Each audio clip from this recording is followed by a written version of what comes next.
Hello guys, welcome to our channel Engineering Hotspot. मैं विपिन लोधवाल आप लोगों को एएआई कॉमन कैडर एटीसी का जो जीके और करंट का पोर्शन है वो कवर करवाऊंगा। साथ ही उससे पहले मैं आपको बता दूं कि जो कोर्स है वो लॉन्च हो चुका है और आप हमारी ऐप पे जाके उसको ले सकते हैं। इसकी कॉस्ट है 1999, पर आपको IND50 लगाने से इस पर 50% ऑफ मिल जाएगा। साथ में इसमें आपको लर्निंग मटेरियल्स और 2 मंथ्स की वैलिडिटी आपको इसके अंदर मिल जाएगी। तो जल्दी से प्ले स्टोर पर जाइए, एप्पल स्टोर पर जाइए और वहाँ से इंजीनियरिंग हॉटस्पॉट की ऐप डाउनलोड करें और वहाँ से ये आप कोर्स को परचेज कर सकते हैं। आज हमारा टॉपिक है ऑर्गेनाइजेशंस एंड हेडक्वार्टर्स। आपने देखा होगा कि पिछले कुछ समय में ऑर्गेनाइजेशन से और हेडक्वार्टर्स से आपके काफ़ी क्वेश्चंस आए हैं। साथ ही आपके सिलेबस जो अभी तक बताया जा रहा है उसके अंदर ऑर्गेनाइजेशन एंड हेडक्वार्टर्स मेंशन किया गया है। तो उसके अंदर हम कुछ ऑर्गेनाइजेशंस जो मेन ऑर्गेनाइजेशंस है उनके हेडक्वार्टर्स से थोड़ी बहुत डिटेल जो ज़्यादा पूछे जाती है, जहाँ से जो मेन ऑर्गेनाइजेशंस है उनकी थोड़ी ज़्यादा डिटेल पढ़ेंगे और जो पूछे नहीं जाते उनकी थोड़ी हम कम डिटेल में उनको जानेंगे। तो सबसे पहले हम आते हैं यूनाइटेड नेशंस, यूएन, जिसको आप संयुक्त राष्ट्र भी कहते हैं। इसका फॉर्मेशन हुआ था 24 अक्टूबर 1945 में। इसका हेडक्वार्टर है न्यूयॉर्क USA के अंदर और इसके प्रेजेंटली इसके मेंबर्स हैं 193 और 2 ऑब्जर्वर स्टेट्स हैं। इसके सेक्रेटरी जनरल है एंटोनियो गुटेरेस जो कि पुर्तगाल से आते हैं। साथ ही इसके डिप्टी सेक्रेटरी जनरल है एमिना जे मोहम्मद। इसके जनरल असेंबली प्रेसिडेंट है साबा कोरोसी। इसके जो 193rd मेंबर है, यूएन के 193rd मेंबर है, वो साउथ सूडान बना है जो कि 14 जुलाई 2011 को बना है। साथ ही इसके जो 2 ऑब्जर्वर स्टेट है वो Palestine and Vatican. Vatican city का नाम आपने सुना होगा, काफ़ी सबसे छोटी जगह मानी जाती है। ये दोनों इसके ऑब्जर्वर स्टेट्स हैं और इसके 6 ऑपरेशनल ऑर्गेनाइजेशंस हैं। इसके 6 पार्ट्स हैं, इसमें एक है जनरल असेंबली, एक सिक्योरिटी काउंसिल, एक economic and social council, international court of justice जिसका कि आपको पता हो मुख्यालय जो है वो अपने हैग के अंदर पड़ता है नीदरलैंड में, UN सेक्रेटरीट, ट्रस्टशिप काउंसिल। जो ट्रस्टशिप काउंसिल है वो अब इसके इनएक्टिव है 1994 से। तो देखा जाए तो ऑपरेशनल ऑर्गेनाइजेशंस अब इसके सिर्फ 5 ही रह गए हैं। साथ ही इसकी जो सिक्योरिटी काउंसिल है उसके अंदर 5 परमानेंट स्टेट्स ऐसे हैं जिनको वीटो पावर दी गई है, जो है China, France, Russia, UK and USA। साथ ही हमारा भारत भी कोशिश कर रहा है कि उसे भी वीटो पावर दी जाए और इसके जो 5 परमानेंट स्टेट्स है उसमें छठा नाम भारत का है। इसके 10 नॉन परमानेंट स्टेट्स है जिनका कि हर 2 साल के अंदर इलेक्शन होता है। जो इसके मेंबर्स है सिक्योरिटी काउंसिल के उनको इलेक्ट करते हैं। इसके बाद आता है हमारा वर्ल्ड ट्रेड ऑर्गेनाइजेशन, जिसका फॉर्मेशन हुआ था 1 जनवरी 1995 में।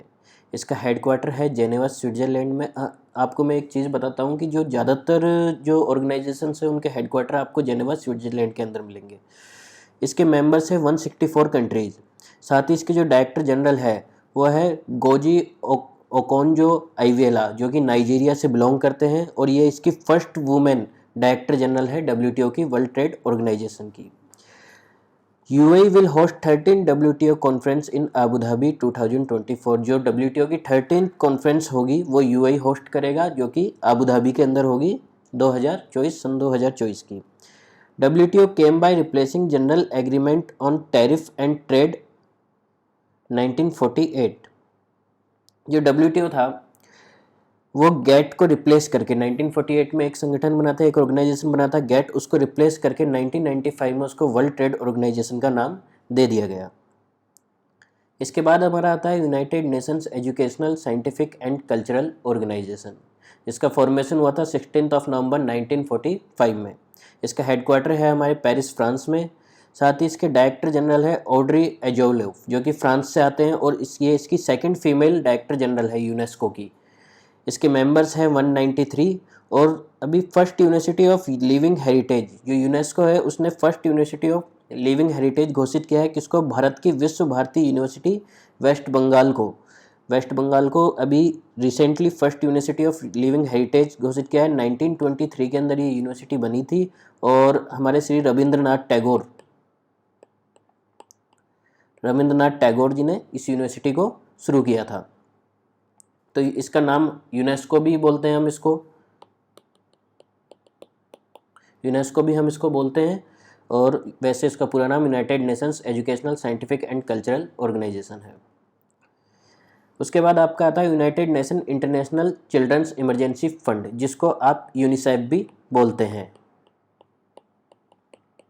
यूनिसेफ। इसका फॉर्मेशन हुआ था 11 दिसंबर 1946 में और इसका हेडक्वार्टर है न्यूयॉर्क यूएसए के अंदर और इसकी हेड है कैथरीन रसेल जो कि यूएसए से बिलोंग करती हैं।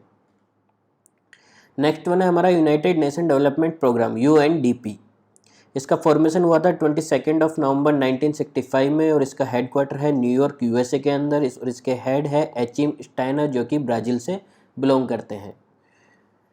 इसके बाद हमारा आता है International Labour Organization. International Labour Organization हमारे लिए इम्पोर्टेंट भी होता है क्योंकि रिसेंटली इसके अंदर एक भारतीय को शामिल किया गया है। इसका फॉर्मेशन हुआ था 11 अप्रैल 1919 में और इसका हेडक्वार्टर है जेनेवा स्विट्ज़रलैंड के अंदर। इसके डायरेक्टर जनरल है गिलबर्ट होंगबो जो कि टोगो से बिलोंग करते हैं और इसमें प्रेजेंटली 187 मेंबर्स है।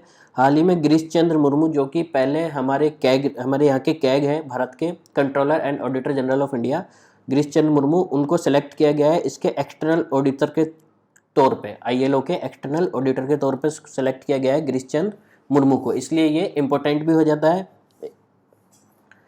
इसके बाद आता है हमारा इंटरपोल। इंटरपोल का मतलब होता है इंटरनेशनल पुलिस। जैसे हमारे यहाँ पुलिस होती है वैसे ही एक इंटरनेशनल पुलिस भी है जिसकी की ब्रांचेज उसने हर कंट्री के अंदर अपनी खोल रखी है। इसका फॉर्मेशन हुआ था 7 सितंबर 1923 के अंदर और इसके मेंबर्स है 195 कंट्रीज। इसका हेडक्वार्टर है लियोन फ्रांस के अंदर। इसके सेक्रेटरी जनरल है जॉर्जन स्टॉक जो कि जर्मनी से बिलोंग करते हैं। The 19th Interpol meeting was held at Pragati Maidan Delhi. जो इंटरपोल की 19th मीटिंग हुई थी वो अभी प्रगति मैदान में हुई थी। प्रगति मैदान हमारे दिल्ली के अंदर है। उसके बाद हमारा आता है वर्ल्ड बैंक, जिसको कि विश्व बैंक भी हम बोलते हैं। वर्ल्ड बैंक को आप लोगों ने नाम भी इसका सुन रखा होगा। ये स्टेबलाइज हुआ था 1944 में और इसका हेडक्वार्टर है वॉशिंगटन डीसी में जो कि अमेरिका के अंदर है। इसके प्रेसिडेंट है अजय बंगा। ये भी इम्पोर्टेंट हो जाता है अगर देखा जाए तो क्योंकि इसके प्रेसिडेंट जो है वो एक इंडियन है। तो ऐसे में पूछा जा सकता है कि वर्ल्ड बैंक के प्रेसिडेंट कौन है। अभी हाल ही में इनको अजय बंगा को इसका प्रेसिडेंट बनाया गया है।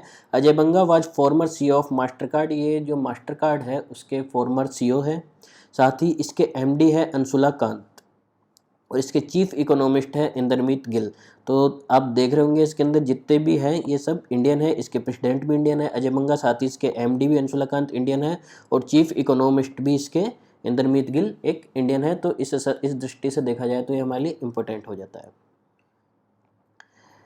अगला आता है इंटरनेशनल मॉनेटरी फंड जिसको कि हम आईएमएफ भी बोलते हैं।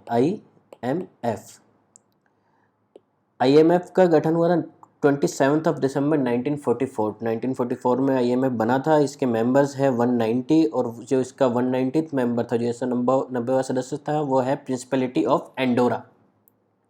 साथ ही इसके एमडी है क्रिटेलिना जॉर्जिवा जो कि बुल्गारिया से है। इसकी डिप्टी एमडी है गीता गोपीनाथ। तो अगर आप देखो तो इसके अंदर भी एक इंडियन का आपको नाम दिखाई दे रहा है कि इसकी जो डिप्टी एमडी है इंटरनेशनल मॉनेटरी फंड की वो है गीता गोपीनाथ। तो यहाँ से आपके सवाल बन के आना माना जा सकता है। साथ ही आईएमएफ और जो डब्ल्यूटीओ है वो रिजल्ट है ब्रेटन वुड्स कॉन्फ्रेंस हुई थी एक, उसके बाद ये दोनों आईएमएफ को और वर्ल्ड बैंक को वर्ल्ड ट्रेड ऑर्गेनाइजेशन को दोनों को बहनें बोला जाता है क्योंकि ये दोनों की दोनों ब्रेटन वुड कॉन्फ्रेंस का नतीजा थी। इसके बाद आता है हमारा वर्ल्ड हेल्थ ऑर्गेनाइजेशन जो कि स्टेबलाइज हुआ था 7 अप्रैल 1948 को। इसका हेडक्वार्टर जेनेवा स्विट्ज़रलैंड में पड़ता है। मैंने आपको पहले ही बताया था कि जो जितने भी ऑर्गेनाइजेशंस हैं उनके अंदर सबसे ज़्यादा के हेडक्वार्टर जेनेवा स्विट्ज़रलैंड के अंदर है। साथ ही इसके डायरेक्टर जनरल है टेड्रोस एडोनम जो कि इथोपिया से आते हैं। और जिस दिन ये इसका स्टेबलाइज हुआ था 7 अप्रैल 1948 को, 7 अप्रैल को ही हमारे वर्ल्ड हेल्थ डे बनाया जाता है। और जो WHO है, वर्ल्ड हेल्थ ऑर्गेनाइजेशन है, उसकी सन 2023 की थीम है हेल्थ फॉर ऑल, स्वास्थ्य सभी के लिए। अगला आता है हमारा World Intellectual Property Organization WIPO। इसका फॉर्मेशन हुआ था 14 जुलाई 1967 में। इसका हेडक्वार्टर है जेनेवा स्विट्ज़रलैंड में और इसके मेंबर्स है 193। साथ ही इसके जो डायरेक्टर जनरल है वो है डेरेन टेंग जो कि सिंगापुर से बिलोंग करते हैं। अगला हमारा आता है Food and Agriculture Organization FAO। 16 अक्टूबर 1945 में FAO बनाया गया था। साथ ही इसका हेडक्वार्टर है रोम इटली के अंदर और इसके डायरेक्टर जनरल है क्यू डोंगयू जो कि चाइना से बिलोंग करते हैं। United Nation Environment Programme UNEP। इसका फॉर्मेशन हुआ था 5 जून 1972 में। हेडक्वार्टर इसका नैरोबी केन्या के अंदर है। साथ ही इसके एग्जीक्यूटिव डायरेक्टर है इनगर एंडरसन जो कि डेनमार्क से आते हैं। वर्ल्ड एंटी डोपिंग एजेंसी जिसको आप वाडा भी बोलते हैं, वाडा, इसका फॉर्मेशन हुआ था, फॉर्मेशन इसको आप सही कर लीजिएगा, फॉर्मेशन, इसका फॉर्मेशन हुआ था 10 नवंबर 1999 में। इसका हेडक्वार्टर है मॉन्ट्रियल कनाडा में और इसके प्रेसिडेंट है Witold Banka. International Civil Aviation Organization, क्योंकि आप एग्जाम दे रहे हैं एटीसी का तो ये एक इम्पोर्टेंट बन जाता है आपके लिए यहाँ से। इसका फॉर्मेशन हुआ था 4 अप्रैल 1947 में और इसका हेडक्वार्टर है मॉन्ट्रियल कनाडा के अंदर। साथ ही इसके जो सेक्रेटरी जनरल है वह है जुआन कार्लोस सेलाजार गोमेज जो कि कोलंबिया से बिलोंग करते हैं। इसके अंदर ये सबसे मैन है कि इसके सेक्रेटरी जनरल कौन है अभी। नेक्स्ट हमारा है Organisation for Economic Cooperation and Development. इसका फॉर्मेशन हुआ था 1961 में और इसका हेडक्वार्टर है पेरिस फ्रांस के अंदर और इसके मेंबर्स है 36। इंडिया इसका मेंबर नहीं है Organisation for Economic Cooperation and Development का। साथ ही इसके जो सेक्रेटरी जनरल है वो है माथियास कोरमैन जो कि ऑस्ट्रेलिया से बिलोंग करते हैं। इसके बाद हमारा आता है वर्ल्ड इकोनॉमिक फोरम। आपने सुना होगा वर्ल्ड इकोनॉमिक फोरम कई तरह की रिपोर्ट्स वगैरह निकालता है कि किस कंट्री की क्या इकोनॉमिक कंडीशन है उनके बारे में बताता है। तो वो वर्ल्ड इकोनॉमिक फोरम एक तरीके से देखा जाए तो एक पार्ट ऑफ एनजीओ की तरह है। इसका फॉर्मेशन हुआ था 24 जनवरी 1971। हेडक्वार्टर इसका जेनेवा स्विट्जरलैंड में और इसके हेड है Klaus Martin Schwab. International Union for Conservation of Nature IUCN, ये स्टेबलाइज हुआ था 5 अक्टूबर 1948 को। प्रेजेंटली इसमें 164 मेंबर्स है और इसका हेडक्वार्टर है ग्लैंड स्विट्जरलैंड के अंदर। Financial action task force FATF, इसका फॉर्मेशन हुआ था 1989 में और हेडक्वार्टर है पेरिस फ्रांस में। इसमें 39 मेंबर्स है और चेयरमैन है इसके T राजा कुमार, ये भी सिंगापुर से आते हैं। साथ ही FATF suspended the membership of Russia due to Ukraine dispute. अभी आपको पता होगा रशिया और यूक्रेन में डिस्प्यूट चल रहा है जो कि नाटो द्वारा यूक्रेन में सेना लगाने से, मिलिट्री लगाने के बाद स्टार्ट हुआ था। अभी उसके बाद रशिया ने यूक्रेन पर अटैक कर दिया था जिसके बाद FATF ने रशिया की मेंबरशिप सस्पेंड कर दी है। एमनेस्टी इंटरनेशनल, ये एक NGO है, आप इसको एक NGO बोल सकते हैं जो कि ह्यूमन राइट्स पर काम करता है। ये ह्यूमन राइट्स पर काम करता है और ये 1961 में स्टेबलाइज हुआ था और इसका हेडक्वार्टर है लंदन UK के अंदर। इंटरनेशनल क्रिकेट काउंसिल, इसका नाम आप सभी ने बड़े अच्छे से सुन रखा होगा, हो सकता है आप क्रिकेट देखते भी हो थोड़ा बहुत। तो जो ICC थी founded 1909 as Imperial Cricket Conference. पहला ICC का नाम था इंपीरियल क्रिकेट कॉन्फ्रेंस, फिर 1989 में इसका नाम चेंज कर दिया गया ICC का और इसको कर दिया गया इंटरनेशनल क्रिकेट काउंसिल। इसमें 108 मेंबर्स है और इसका हेडक्वार्टर दुबई UAE के अंदर है। साथ ही जो इसके हेड है प्रेजेंटली वो है ग्रेग बार्कले जो कि न्यूजीलैंड से आते हैं।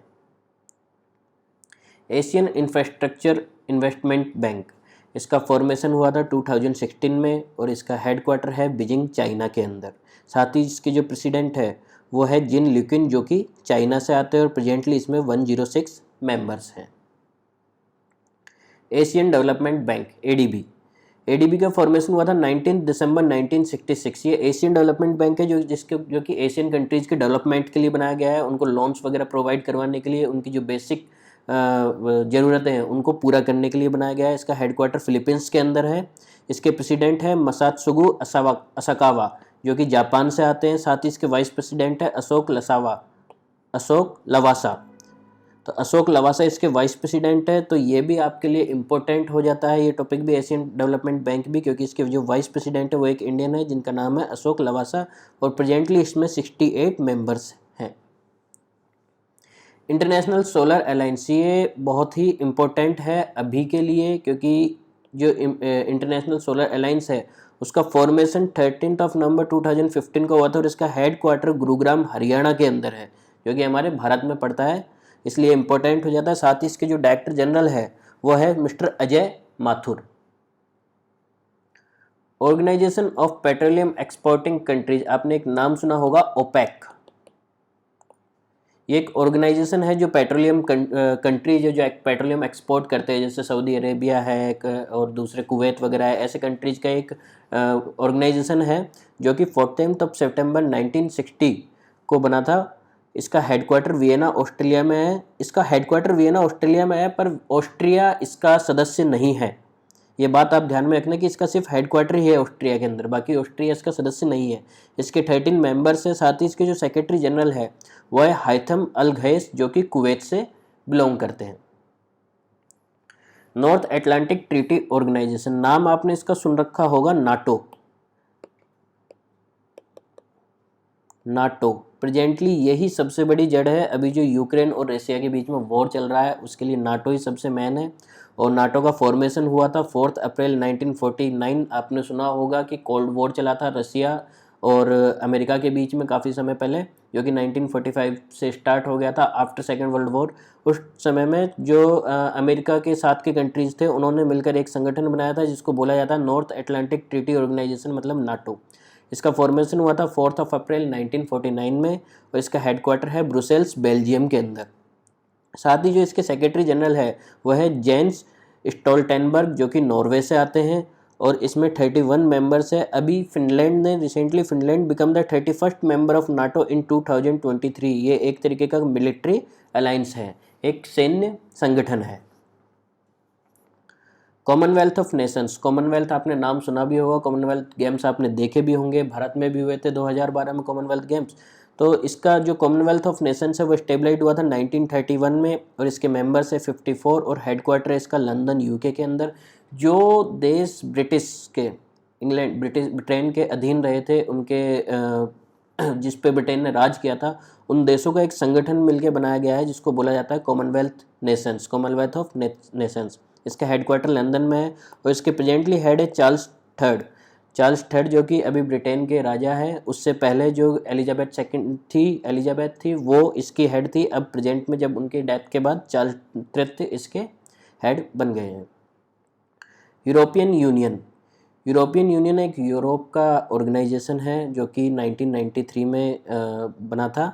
इसमें 27 मेंबर्स है। इसका हेडक्वार्टर ब्रुसेल्स, बेल्जियम के अंदर है और इसके प्रेसिडेंट ऑफ यूरोपियन काउंसिल है चार्ल्स मिशेल।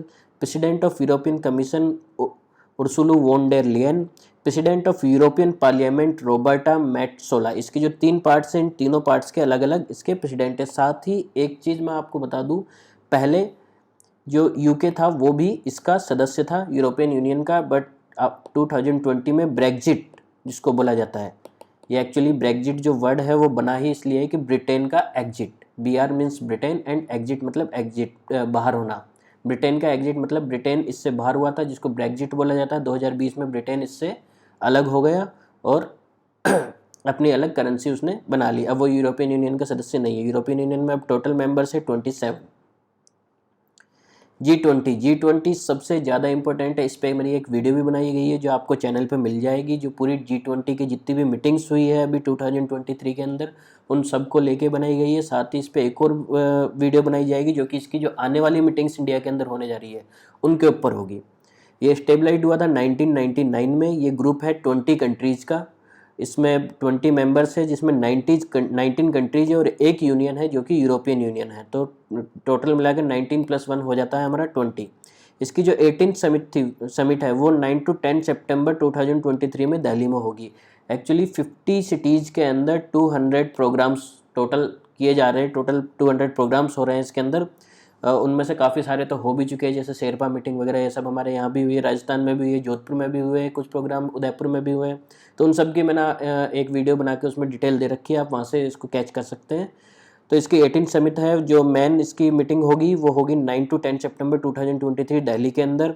और जो थीम रखी गई है इसकी 18 समिट की इंडिया के अंदर वो है वसुदेव कुटुंबकम, या फिर 1 अर्थ 1 फैमिली 1 फ्यूचर। वसुदेव कुटुंबकम वर्ड आपने सुना होगा और इंग्लिश में इसकी थीम है 1 अर्थ 1 फैमिली 1 फ्यूचर।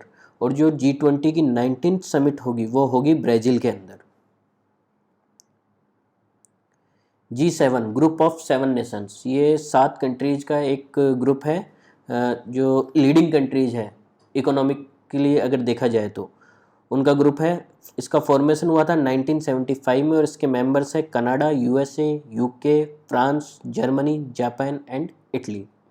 इसकी 49th समिट जो थी G7 की वो हुई थी 19 to 21 May 2023 in Hiroshima city, Japan. Hiroshima का नाम आपने सुन रखा होगा। हिरोशिमा के ऊपर परमाणु बम गिराए गए थे, एटम बम अटैक किया गया था 1945 में अमेरिका के द्वारा। ये वही सिटी है और इसमें अभी G7 की जो है वो 49 समिट यहाँ पर हुई है। जो 15 समिट है G7 की वो इटली में होगी।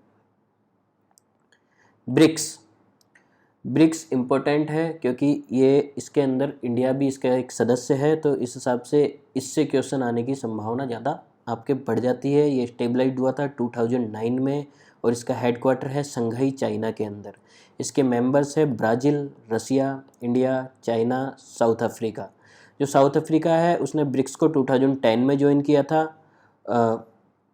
तो उससे पहले इसका नाम ओनली ब्रिक था, BRIC। साउथ अफ्रीका की ज्वाइन करने के बाद इसके अंदर एक एस लगा और इसका नाम ब्रिक्स हो गया। 14th जो समिट है इसकी वो बीजिंग, चाइना में हुई थी। 15th summit will held on 22 to 24 अगस्त 2023। जो इसकी 15वीं मीटिंग है, 15th समिट है, वो 22 to 24 अगस्त 2023 में Sandton convention centre, Johannesburg, South Africa के अंदर होगी। साथ ही इसकी 16th जो समिट है वो कजान, रसिया में होगी। अभी जो ब्रिक्स है इसके गेम्स भी होते हैं, जैसे हमारे ओलंपिक वगैरह होते हैं, कॉमनवेल्थ होते हैं, ऐसे ब्रिक्स स्पोर्ट्स गेम्स भी होते हैं, वो भी रसिया के अंदर ही होंगे 2024 में। New development bank stabilise 2014, headquarter Shanghai, China. President Dilma Rousseff, अभी ये रिसेंटली ये प्रेसिडेंट बने हैं इसके, तो ये एक करंट का क्वेश्चन भी निकल के आता है यहाँ से कि इसके प्रेजेंटली न्यू डेवलपमेंट बैंक के प्रेसिडेंट किसे बनाया गया है, तो डायलेमा रूसेफ को बनाया गया है 24 मार्च 2023 को। It is also called BRICS bank. ये एक ब्रिक्स का बैंक है, जो ब्रिक्स कंट्रीज उनने मिलकर एक बैंक बनाया गया है जिसको बोला गया है new development bank. Shanghai cooperation organisation, SCO, Shanghai cooperation organisation. It was founded on 15 June 2001। इसका हेडक्वार्टर बीजिंग, चाइना में है। साथ ही इसके जो सेक्रेटरी जनरल है वो है झांग मिंग, जो कि चाइना से आते हैं। राइट्स एग्जीक्यूटिव कमेटी डायरेक्टर है इसके रुसलान मिर्जाव, जो कि उज्बेकिस्तान से हैं। साथ ही इसमें 9 मेंबर्स हैं। India and Pakistan joint SCO as full member in 2017। जो इंडिया और पाकिस्तान है उनने पहले वो SCO के खाली संवाद सदस्य थे, बाद में फुल मेंबर के रूप में 2017 में वो इससे जुड़ गए, इंडिया और पाकिस्तान SCO से। जो इसकी 23rd समिट थी वो गोवा के अंदर हुई थी, इंडिया में। और Iran become 9th member of SCO in 23rd summit. जो 23rd समिट हुई थी इंडिया के अंदर गोवा में, उसमें ईरान इसका 9th मेंबर बना है, 9वां सदस्य बना है इसका। और जो इसकी 23rd समिट हुई थी उसकी थीम थी towards a secure SCO। Association of south east Asian Nations, association of south east Asian nation, आपने इसका नाम सुन रखा होगा। स्टेबलाइज 8 अगस्त 1967 को ये स्टेबलाइज हुआ था। इसको हम आसियान बोलते हैं, आसियान नेशंस बोलते हैं, आसियान। 8 अगस्त 1967 को स्टेबलाइज हुआ था। इसका हेडक्वार्टर है जकार्ता, इंडोनेशिया के अंदर। इसके सेक्रेटरी जनरल है डॉक्टर काओ किम हॉन, जो कि इसके 15th सेक्रेटरी जनरल है, जो कि कंबोडिया से आते हैं। इसमें 11 मेंबर्स है और इसका जो 11th मेंबर बना है वो बना है east Timor. 42nd Asian summit 10 to 11 मई 2023। जो इसकी 42nd आसियान की जो समिट हुई है वो हुई है 10 to 11 मई 2023 में लेबुआन बाजा, इंडोनेशिया के अंदर। लेबुआन बाजा summit was chaired by HE joke Widodo. जो समिट थी वो चेयर की गई HE जोक विडोडो, जो कि प्रेसिडेंट है कहाँ से, हमारे इंडोनेशिया से। इसकी जो 43rd समिट है वो होगी लाओस के अंदर। बिम्स्टेक का पूरा नाम है bay of Bengal initiative for multi sectoral technical and economic cooperation. It was founded on 6 जून 1997। इसका हेडक्वार्टर है ढाका, बांग्लादेश के अंदर। साथ ही इसमें 7 मेंबर्स हैं। इन 7 मेंबर्स के नाम आपको बिम्स्टेक में दिख जाएंगे। India, Bhutan, Bangladesh, Myanmar, Thailand, Nepal, Sri Lanka. ये सातों इसके मेंबर्स हैं। इसके सेक्रेटरी जनरल है तेंजिन लेकपाल जो कि भूटान से आते हैं। साथ ही इसकी जो 5th समिट थी वो हुई थी 30 मार्च 2022 को कोलंबो श्रीलंका के अंदर। और इसकी जो 6th समिट है वो प्रपोज्ड है to be held on 30 November 2023 at Thailand, जो कि थाईलैंड के अंदर होगी। Myanmar joint BIMSTEC in 1997।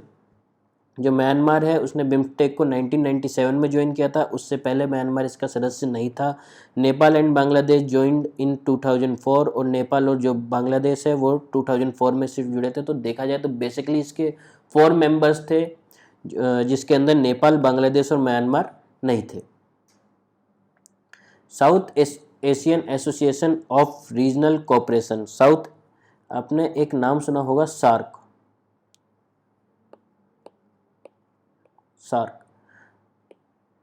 जो इंडिया से लगे हुए कंट्रीज है, जो इंडिया की बॉर्डर के पास की जो कंट्रीज है वो देखा जाए तो वो उसमें उन कंट्रीज का एक समूह बनाया गया है जिसको बोला जाता है सार्क। ये स्टेबलाइज हुआ था 8 दिसंबर 1985 में। इसका हेडक्वार्टर है काठमांडू, नेपाल के अंदर। साथ ही इसमें 8 मेंबर्स हैं, अफगानिस्तान, बांग्लादेश, इंडिया, श्रीलंका, पाकिस्तान, भूटान, मालदीव्स एंड नेपाल। जो इंडिया की बॉर्डर पे जो कंट्रीज पड़ते हैं उनके अंदर से आप म्यांमार को हटा दीजिए। जो म्यांमार है अगर हम उसको हटा दें तो बाकी ये सब हमारे जो नेबर कंट्रीज है, अफगानिस्तान, बांग्लादेश, श्रीलंका, पाकिस्तान, भूटान, मालदीव और नेपाल और ख़ुद इंडिया भी इसके अंदर शामिल है। तो हमारी जो नेबर कंट्रीज है उनको मिला के हमने एक समूह बनाया, एक ऑर्गेनाइजेशन बनाया जिसको सार्क बोला जाता है, south Asian association of regional cooperation. जो 18th सार्क समिट थी वो काठमांडू, नेपाल के अंदर हुई थी 26 to 27 नवंबर 2014। और जो इसकी 19th समिट थी वो होने वाली थी, प्रपोज थी पाकिस्तान के इस्लामाबाद के अंदर, पर उस समय भारत के ऊपर जो उरी अटैक हुआ था, उरी के अंदर जो अटैक हुआ था उसके बाद भारत ने इसका बायकॉट कर दिया था, जिसके बाद से अभी तक पेंडिंग में चल रही है। साथ ही मैं आपको एक चीज़ और बता दूं, इससे पहले हमने बिम्स्टेक पढ़ा था, तो बिम्स्टेक के अंदर आपने एक वर्ड पढ़ा था बे ऑफ बंगाल। जो बे ऑफ बंगाल के पास के क्षेत्र हैं, जो देश है, जो स्टेट्स है, उनको मिलाकर ये बिम्स्टेक बना है। इसके अंदर आप देखिए India, Bhutan, Bangladesh, Myanmar, Thailand, Nepal and Sri Lanka. अगर आप देखोगे तो जो इंडिया का मैप है, जो इंडिया का मैप है उसके अंदर अगर आप देखोगे तो इधर की साइड बे ऑफ बंगाल पड़ता है, इधर की साइड बे ऑफ बंगाल पड़ता है। तो यहाँ श्रीलंका आ गया, इधर आपके नेपाल आ गया, इधर आपके बांग्लादेश आ गया। इस तरीके से अगर आप देखोगे तो जो बे ऑफ बंगाल के करीबी देश है वो सब इस बिम्स्टेक के अंदर शामिल है, India, Bhutan, Bangladesh, Myanmar, Thailand, Nepal and Sri Lanka. South Asian association of regional cooperation, इसके बारे में हमने पढ़ लिया और आपको बता दिया कि इसकी 18 जो समिट थी सार्क की वो काठमांडू, नेपाल में हुई थी और 19 जो समिट है वो अभी तक इसकी हो नहीं पाई है। UNCTAD, UNCTAD, United nation conference on trade and development. ये स्टेबलाइज हुआ था 13 दिसंबर 1964 को। इसका हेडक्वार्टर है जेनेवा, स्विट्जरलैंड के अंदर और इसके सेक्रेटरी जनरल है रेबेका ग्रिंसपैन जो कि USA से है, जो कि फर्स्ट वुमेन सेक्रेटरी जनरल है अंकटाड की। तो अब तक जो हमने पढ़ा, जो कुछ ज़रूरी जो थे ऑर्गेनाइजेशंस थे उनके बारे में पढ़ा, उनके हेडक्वार्टर्स देखे, उनके सेक्रेटरी जनरल्स वगैरह देखे, और जो ज़्यादा इम्पोर्टेंट है, जो करंट के अकॉर्डिंग भी इम्पोर्टेंट है, जिनके अंदर नई पोस्टिंग्स हुई है उनको भी हमने देखा जाना, और जिनके अंदर इंडियंस हैं उनको भी हमने पढ़ा यहाँ पर अभी। और साथ ही इनसे रिलेटेड अगर कुछ भी जो भी करंट आता है, जैसे कि अभी मैंने आपको बताया G20 की मीटिंग होनी बाकी है, तो जो मीटिंग होगी उसको हम किसी न किसी करंट के वीडियो में ले ही लेंगे। ये जो आपके एग्ज़ाम पैटर्न के अकॉर्डिंग जो सबसे ज़्यादा ज़रूरी हो जाता है वो सब हमने इसके अंदर कवर कर लिया है। तो इसे देखिए, समझिए, इसके अंदर आपको ज़्यादा परेशान होने की ज़रूरत नहीं है, जितना आपसे ज़्यादा नहीं पूछा जाएगा। स्टेबलाइज कब हुआ है, हेडक्वार्टर कहाँ पे है, साथ ही इसके सेक्रेटरी जनरल कौन है, ये सब क्वेश्चंस यहाँ से बनते हैं आपके। तो अगर आपको वीडियो अच्छा लगा हो तो इसको लाइक करें, शेयर करें और सब्सक्राइब करें। Thank you.